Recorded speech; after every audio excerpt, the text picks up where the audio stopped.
दोस्तों नमस्ते। मुझे कुछ चीजें आपको आज दिखानी हैं, कुछ बतानी हैं और कुछ सवाल पूछने हैं। निर्णय मैं आपके ऊपर छोड़ रहा हूं और ये जो चीजें कर रहे हैं उनके ऊपर छोड़ रहा हूं। मैं आज बात करूंगा राहुल गांधी जी की। राहुल गांधी जी भारत आता रहते हैं, कभी कभी भारत आते हैं, कभी कभी विदेश जाते हैं। अक्सर वो विदेशों में रहते हैं और भारत में आते हैं, और जब भी आते हैं तो भारत की व्यवस्था एवं भारत के प्रशासनिक इकाइयां और भारत के इंडस्ट्रियलिस्ट इनके ऊपर सवाल उठाते हैं। विदेश में जाते हैं, उनकी पार्टी तो कहती है कि उनके पर्सनल दौरे हैं, लेकिन उनके निजी दौरों में, निजी ट्रैवल में वह भारत के राजनीति की ही बात करते हैं। अगर पिछले साल में साल डेढ़ साल की बात करें तो लगभग राहुल गांधी ज्यादा समय विदेशों में ही बिता चुके हैं। 11 दिन राहुल गांधी अपने ननिहाल इटली में थे। 11 दिन। हां, अक्सर उन्हें उनकी अपने नानी से मिलने जाना होता है। ये पहले ऐसे नेता है जिनका ननिहाल विदेश में होता है। विदेश से बहुत प्यार है इनको। 11 दिन वो इटली में रहे। आगे की स्लाइड देखिए।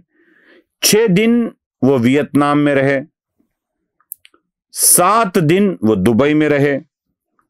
8 दिन वो कतार में रहे। 12 दिन वो लंदन में रहे।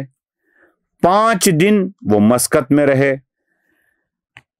उसके बाद वह कुछ दिन 4-5 दिन और कहीं जगह मॉरिशस में, मलेशिया में, इस जगह बिताते रहे। कुछ दिन वो बैंकॉक में रहे। मतलब बैंकॉक, मलेशिया, मॉरिशस, मस्कत, कतार, दुबई, वियतनाम, इटली, और एक बात, कोलंबिया में भी उन्होंने कुछ दिन बिताए, जहां यूनिवर्सिटी में जाकर लेक्चर दिए, लंदन में जाकर लेक्चर दिए, अमेरिका में जाकर लेक्चर दिए। अब इन सारी बातों को ठीक से देखा जाए तो अपने निजी प्राइवेट दौरों में राहुल गांधी विदेश में जाकर स्टूडेंट से बात करते हैं, यूनिवर्सिटी में बात करते हैं, उनके व्याख्यान रखे जाते हैं, प्रवचन रखे जाते हैं, जो भी कुछ हो रखा जाता है। अब राहुल गांधी जितनी बार विदेश की यूनिवर्सिटी में बात कर चुके हैं, मुझे कोई भी बताए 2014 से लेके आज तक 11 सालों में भारत के यूनिवर्सिटी में कितनी बार राहुल गांधी को बुलाया गया है। एक अमेठी यूनिवर्सिटी भी है, क्या उसमें बुलाया गया है?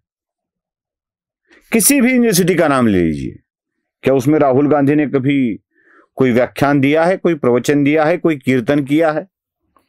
चलो 2014 के बाद आज तक 11 साल में बुलाने के लिए सत्ता ही कांग्रेस की नहीं थी। 2004 से लेके 14 तक, जब उनकी मां सुप्रीमो थी इस देश की, राहुल गांधी आज 55-56 के हैं।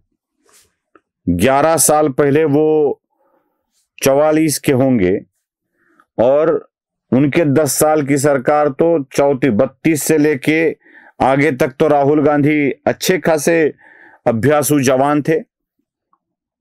तो 2004 से लेके 14 तक देश के किस यूनिवर्सिटी ने राहुल गांधी का लेक्चर रखा है? उनके कार्यकाल में भी कुछ लिस्ट हो तो दे दो मुझे। कहीं पदवीदान समारंभ में बुलाया है, किसी कॉन्वोकेशन में बुलाया है, हुआ हो तो जरा बोल दीजिएगा। कहीं भी यह हमें नजर नहीं आता है, बिल्कुल नजर नहीं आता है। और यही बात साबित करती है कि राहुल गांधी को विदेशी यूनिवर्सिटी से ही प्यार क्यों है, क्यों इतना लगाव है, और क्यों राहुल गांधी सीआरपीएफ को बिना बताए निकल जाते हैं। एक चीज, Rahul Gandhi leader of opposition है, वह सांसद है। लीडर ऑफ अपोजिशन के नाते उन्हें मंत्री पद का दर्जा है। देश के लीडर ऑफ अपोजिशन को शैडो पीएम माना जाता है। तो इतने महत्वपूर्ण पद पर रहते हुए भी राहुल गांधी सीआरपीएफ को बिना बताए क्यों चले जाते हैं? अपने देश में सर्वोच्च सुरक्षा किसी को प्राप्त है तो राष्ट्रपति के बाद प्रधानमंत्री को होती है।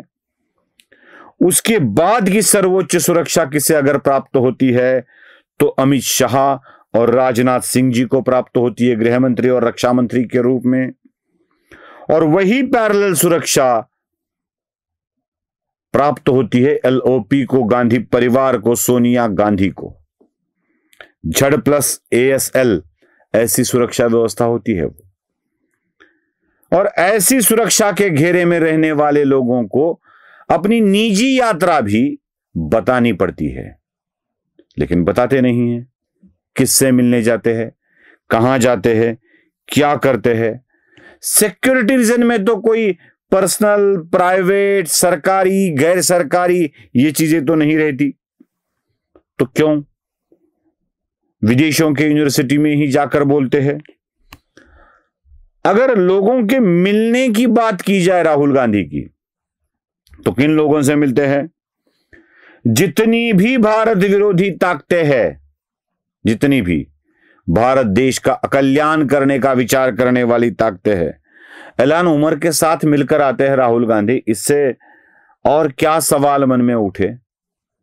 क्या विचार करें हम भी कि एलान उमर से मिलते हैं, ऐसे ऐसे नेताओं से मिलते हैं, ऐसे ऐसे संगठन के गिरोह के मुखियाओं को मिलते हैं जो भारत का विरोध करते हैं।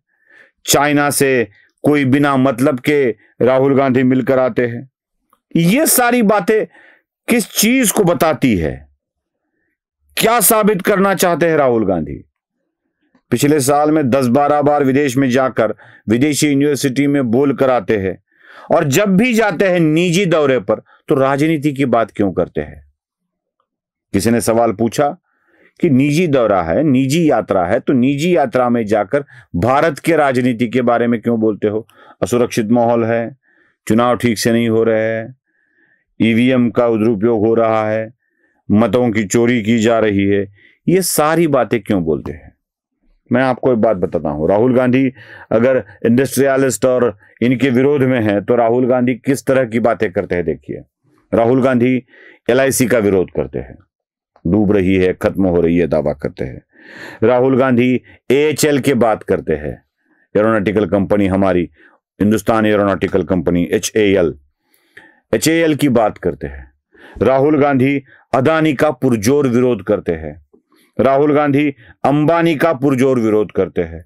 अदानी, अंबानी, बिरला, टाटा या भारत की कंपनियों में से एलआईसी, एचएएल, इन सब के डूबने की, खराब होने की बात करते हैं। लेकिन अगर गांधी परिवार के संबंधों को देखा जाए तो ये भारत के उद्यमियों एवं भारत के सरकारी कंपनियों के खिलाफ बात करते हैं, लेकिन तरफदारी किसकी करते हैं? संबंध किनसे होते हैं?